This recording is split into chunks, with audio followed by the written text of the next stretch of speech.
What's up? I'm Camille Ferrer and welcome back again sa aking YouTube channel. So, time check natin ngayon is 4:56. Ayan. At Monday ngayon, June 24. So, aalis kami ngayon. Pupunta po kaming Pangasinan kasi may business kaming gagawin doon. So, bibili po kami ng isda sa Pangasinan.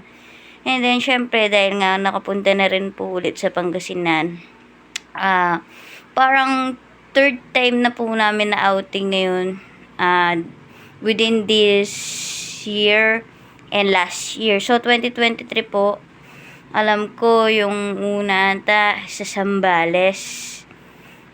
Lamay po yun, lamay po kami.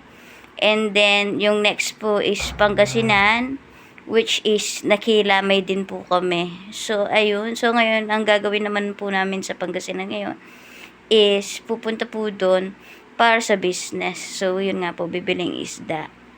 At, yun lang po, update ko na lang kay mamaya. Sorry po kung ngayon lang ako nakapag-upload ulit.